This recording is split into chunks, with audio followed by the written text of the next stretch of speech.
Alright mga boss, for today's video, magluluto tayo ng sinampalukang manok para sa ating pananghalian. Pwede rin sa umagahan. Ito na ang ating 1 kilong karning manok. Samahan na natin yan ng pechay. At samahan na rin natin yan ng tanglad, sibuyas, at saka 3 pirasong sitaw. Samahan na rin natin ng luya. At syempre, di mawawala itong ating Knorr Sinigang original. Ito yung gagamitin natin pang paasim, pampalasa, yung magic sarap, tsaka 1 pirasong bawang. Syempre mga boss, umpisahan na natin to para matapos natin itong ating pagluluto. Uunahin natin na gisahin natin ang bawang.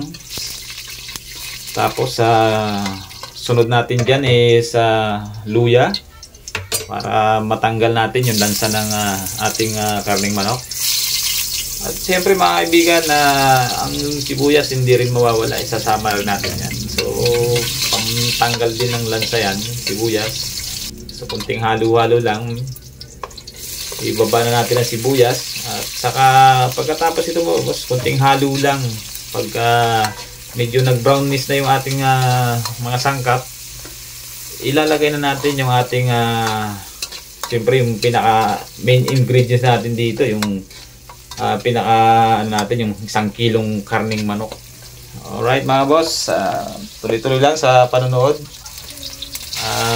para magkaroon kayo ng konting idea dito sa ating lutong bahay.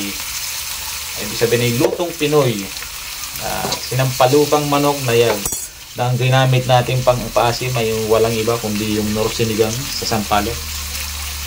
Mga boss, atin na lagyan natin ng pampalasa, yung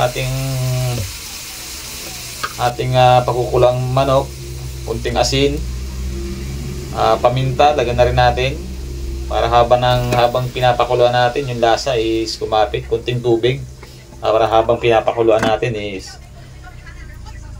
talagang ma-steam siya ng mabuti para kumapit yung lasa niya. Alright, mga boss, lagay na natin yung ating tanlad. Dagdag to sa ating lutuin para maging mabango yung ating sinigang sa sampalok na manok. Yan. Pantanggal na rin kasi ng yan, lansa. Kunting pakulo. Habang nagpapakulo tayo mga boss, linisan natin yung ating pechay. Ito, ihuhuli natin to kasi pagka nilagay natin to agad, malulusaw to, ano tong dahon nito.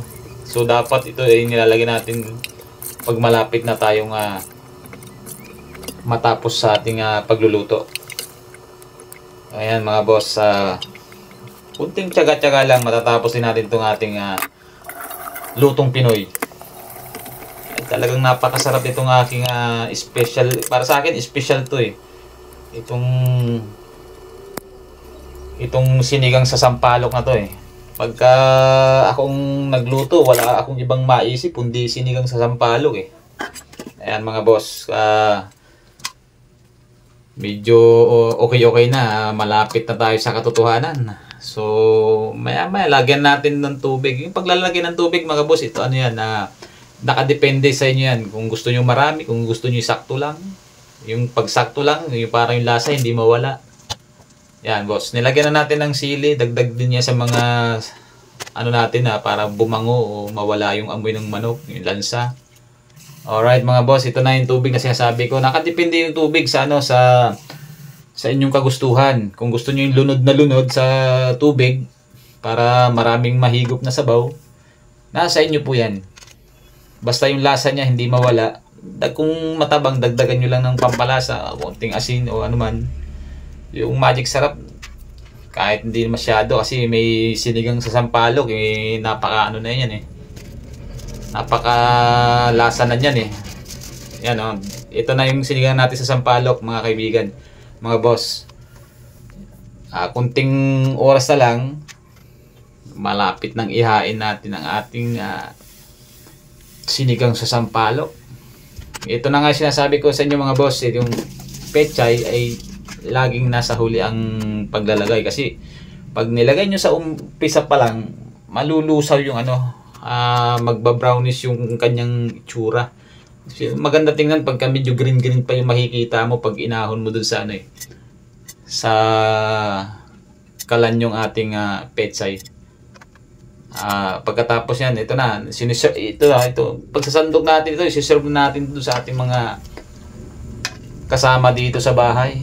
Marami tayong siservisan ito yung mga alalay natin dyan sa tindahan.